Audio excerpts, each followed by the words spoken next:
yang sama dikasihi Tuhan, kematian manusia pada umumnya adalah suatu yang alami, yang pasti terjadi, dan semuanya itu di luar kuasa dan kendali manusia. Manusia tidak dapat berkuasa atas dirinya sendiri, apalagi mampu menahan atau menunda atau menolak kematian. Kalau sudah waktunya mati, kata Tuhan, maka tidak ada yang bisa bertahan, tidak ada yang mampu mempertahankan nyawanya. Lalu bagaimana dengan kematian Yesus Kristus? Apakah kematian Yesus ini sama dengan kematian manusia pada umumnya?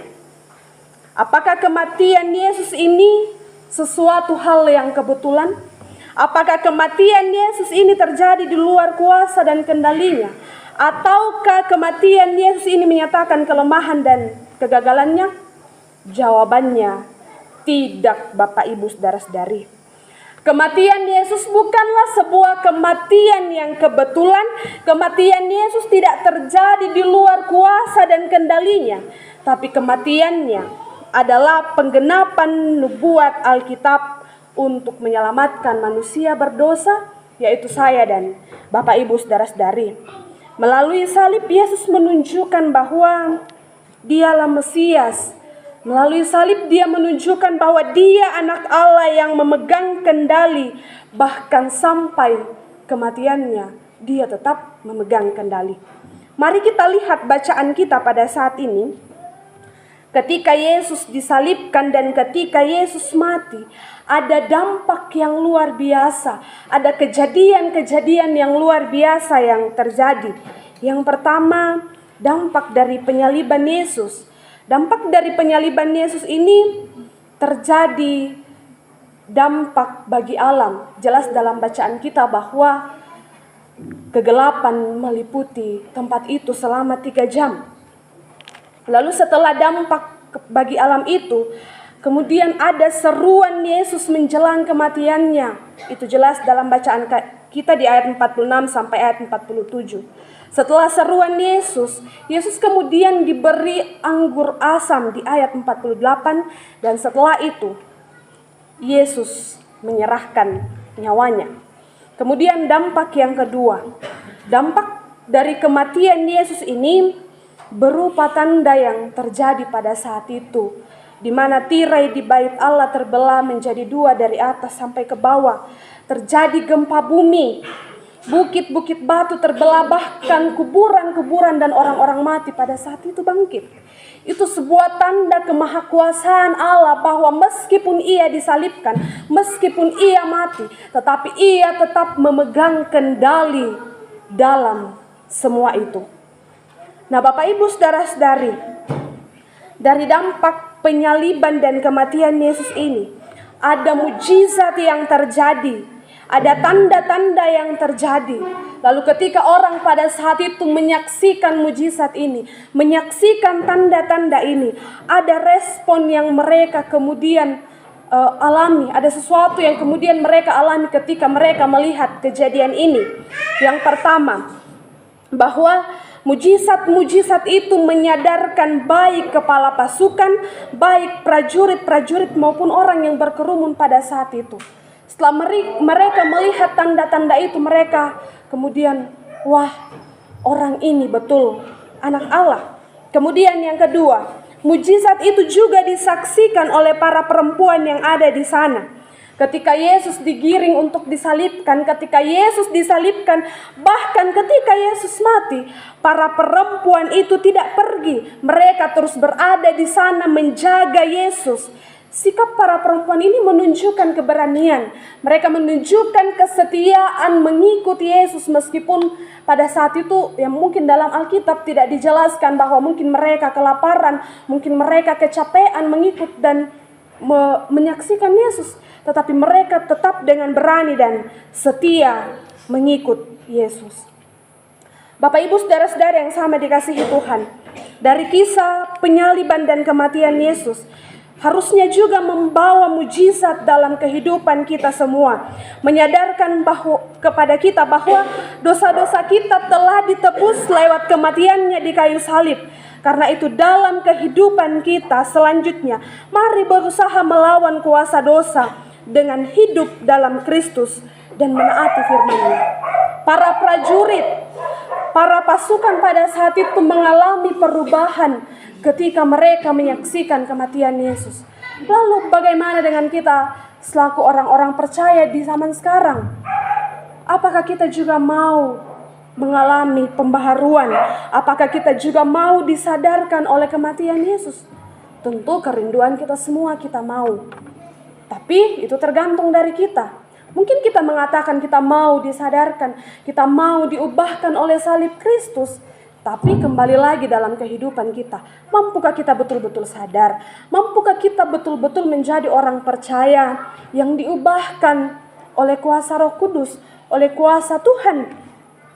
Bapak Ibu saudara-saudari, menyadarkan dan mengubahkan hidup kita, yaitu hidup di dalam Kristus, menaati firman Tuhan dan menyatakan firman itu lewat buah-buah kehidupan kita setiap saat.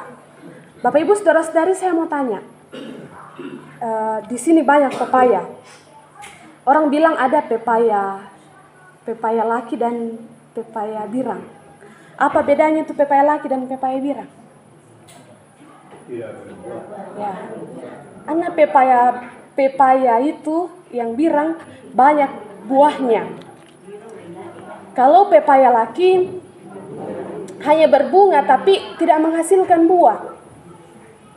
Saya mau katakan, jangan seperti pepaya laki.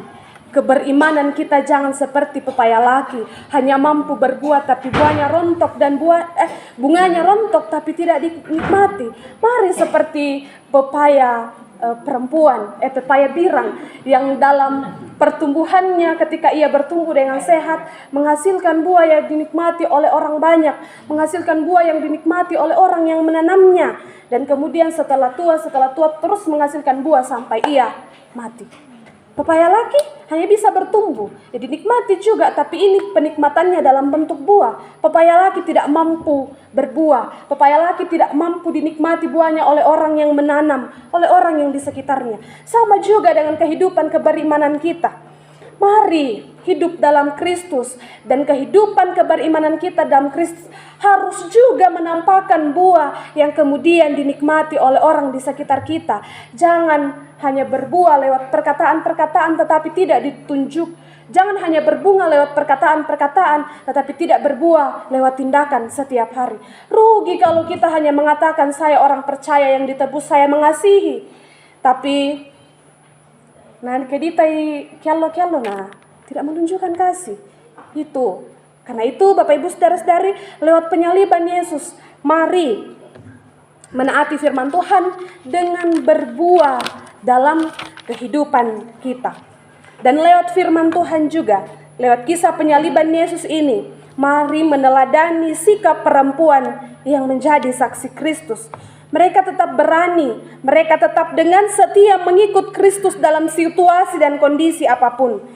Mungkin pada saat itu mereka takut sebagai perempuan. Kalau dia tahu, oh ini pengikutnya Yesus, mereka ini perempuan, bisa saja mereka kemudian juga disiksa. Bisa saja mereka mengalami situasi ketakutan, kekurangan, bahkan berkelimpahan, kita tidak tahu. Bapak Ibu saudara-saudari, zaman sekarang, kalau kita scroll media sosial, TikTok, Facebook, Instagram, dan lain sebagainya, ada sebuah lagu rohani yang akhir-akhir ini populer di tengah banyaknya orang-orang Kristen yang pindah agama. Ya, ada lagu rohani yang liriknya seperti ini. Jangan tukar Yesus hanya karena harta. Jangan tukar Yesus hanya karena cinta. Jangan tukar Yesus hanya karena tahta. Yesus lebih mulia dari segalanya. Jangan jual Yesus hanya karena harta. Jangan jual Yesus hanya karena cinta. Jangan jual Yesus hanya karena tahta. tak ada yang abadi dalam dunia. Penggalan dari lirik lagu ini buat saya sangat menginspirasi bahwa dalam keadaan apapun, dalam keadaan kekurangan, dalam keadaan ketakutan, jangan sekali-sekali pernah tukar Yesus dengan semua itu. Jangan sekali-sekali pernah jual Yesus hanya karena tahta, hanya karena uang. Bagi anak muda, ini yang perlu kemudian ditanamkan bagi anak-anak kita. Jangan sampai kalau mereka keluar ke sana, ke sini, kemudian ternyata hanya karena cinta, hanya karena uang, mereka meninggalkan Yesus. Ini juga yang perlu kita imani, bagaimana para perempuan-perempuan yang menyaksikan kematian Yesus, mereka dengan tetap berani, mereka dengan tetap setia ada di sana bersama-sama dengan Yesus. Kalaupun mungkin kita bayangkan kalau perempuan, pasti mereka takut ketika melihat Yesus dipukuli, ketika mereka melihat Yesus berdarah. Tetapi mereka tidak takut, bahkan tidak gentar, mereka tetap berani dan setia untuk mengikut Yesus. Bapak Ibu Saudara-saudara, saya mau katakan, menukar Yesus bukan hanya menukar dengan uang. Menukar Yesus bukan hanya ketika kita menjual Yesus, tetapi menukar Yesus ketika ada kebaktian di gereja, lalu laki kita belata. Ada kebaktian ibadah rumah tangga di sana, lalu kita lebih mementingkan perkara-perkara duniawi, male, doko, galung, dan lain sebagainya. Menukar Yesus bukan hanya berbicara tentang uang yang kita tukar langsung, tetapi menukar Yesus juga kadang kita lakukan sadar atau tidak sadar. Male, salat, sama ibadah. Mungkin kita sibuk dengan urusan duniawi, mungkin kita sibuk dengan harta kita dan lain sebagainya. Karena itu Bapak Ibu Saudara-saudari, lewat kisah penyaliban Yesus dan kematian Yesus, kita diajar untuk menghasilkan buah dalam kehidupan keberimanan kita dan tetap setia kepada Yesus dalam situasi dan kondisi apapun. Kasih dan cintanya sudah dinyatakan kepada kita lewat kematiannya di kayu salib. Karena itu mari dengan penuh pengharapan kita terus berani setia mengikut Dia, terlebih menaati firman-Nya lewat buah-buah keberimanan kita setiap hari. Amin.